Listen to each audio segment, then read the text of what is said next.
Since we talking about alter egos and hopping into character, no, forget, no. I don't want to ask Ronnie this. I want to ask Amanda.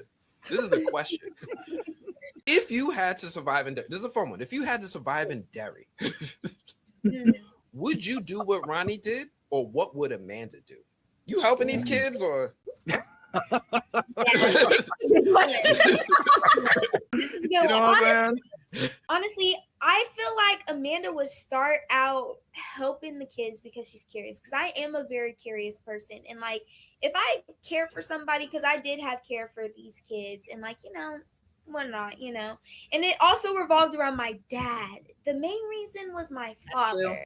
That's true. And that was the only person that I had left. So when it comes in as Amanda, all I have is my mother. So I could really touch to that and really felt to that. And so when it comes to people that I love, and when you're the only person that I have in my life, I will fight the ends meet.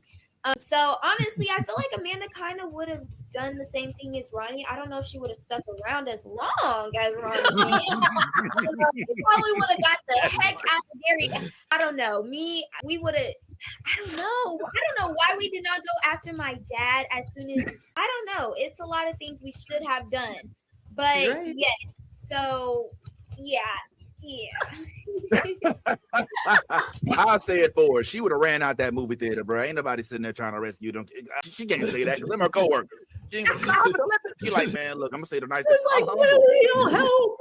Not today. Nope. You know what I'm saying? All right, I got one. Speaking of moms, one of the hardest scenes to watch in this for me was you starting off under your covers, but then ending up in the womb of your mother, and then coming out and then seeing that grotesque beast that was in front of you with all the amniotic fluids all over you. I'm just curious, how do you prepare for something like that? It was kind of gross. Did you have to like have any weird fluids on you? Was that experience like a little traumatizing? Like just talk to me about like how they prepare you for it. Were you anatomically prepared for what you were going to learn in terms of the reproduction? Like it's like a whole weird, like it throws you in so many different places, as a child. Like It really does. It really does. And with this being my first like horror project or like anything, and that was my like everybody had like their little scare scene and whatnot, but it was just after the actors and writer strike, so I was the first kid to come back, so I had a whole week to film, but it was also during finals and like during like Thanksgiving time, so it was so much going on like within my brain and like stress and just everything. And just preparing for that scene, I had to go through water training and like breathing training. So before we flew back out to Toronto, here in LA, we actually went to a pool and like did some breathing training and some swim training and practicing moving, because when you move, you lose oxygen and everything. So I had to be able to do that and be able to scream and do stuff and hold my breath underwater. Then when we got to Toronto, I continued that breathing training and everything. And then they had like this goo. It was cold. It was gooey. It was just slimy.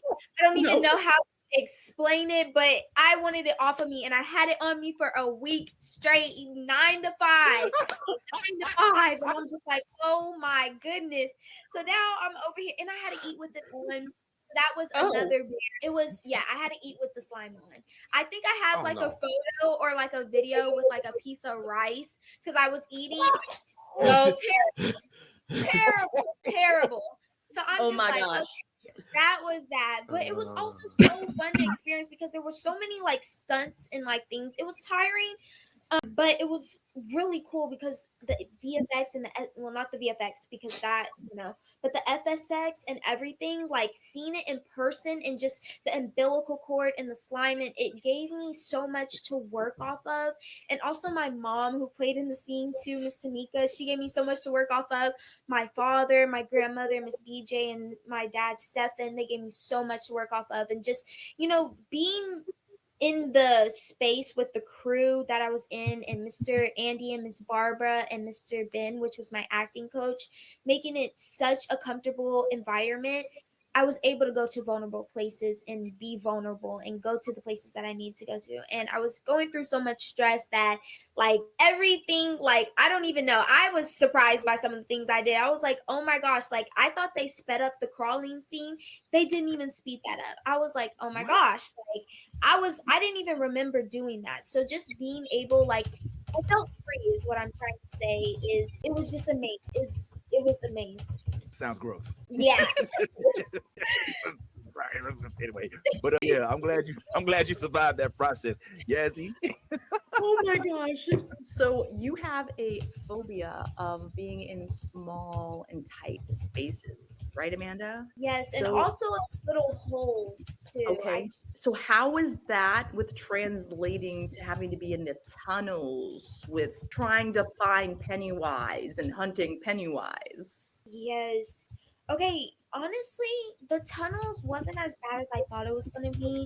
For Okay. one, because the tunnels were huge. The set was humongous, and but they were able to like break apart like some of the like areas so we could be able to walk out and do.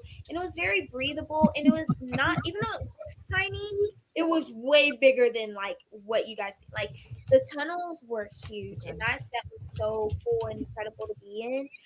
But yeah, it was definitely scary and eerie too. I was ready to get out of there and just like being in the nasty gray water and just everything. I was like, oh my goodness, I cannot do this. But it was fun to experience. Well, that's good. I'm glad at least like, with your phobia, you didn't have to, because that I'm not gonna lie, after I read that, I was like, oh man, the tunnels, they seemed really tight knit. And oh man, like I would have been Yeah. freaking. And no wonder we didn't see a lot of you like during that. 'Cause I would have been I would have been like, get me out! Like, no, no, help me! Like, yeah, I wouldn't. No, it would have been bad. Yes. And so Okay. Yeah. Well, real quick, because I want to be respectful of your time. I know you got to run Yeah. soon. Yeah, we do. I don't know if your parents are nearby, but I just want to say this loud enough so that they can hear it. They did a phenomenal job, right? Oh. I hear you, Mr. Andy, Miss Barbara, Uncle Chris. They did a fantastic job. These are some of the Thank traits, you. things that look, this is what I want my kids to sound like.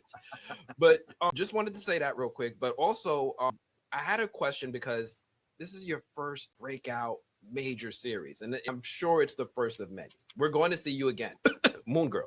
Moon Girl. Moon Girl. Moon Girl. Disney, listen. Marvel.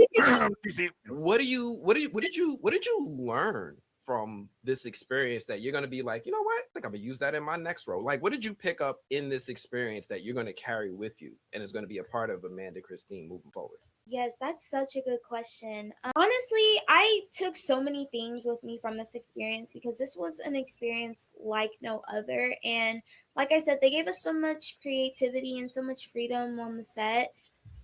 But for one, I will say just being able to like put myself within the character's shoes and fully allow myself to be that character and allow myself to play on my playground, because when I'm acting, I call it my playground, and I just allow myself to do whatever feels free and feels creativity to me.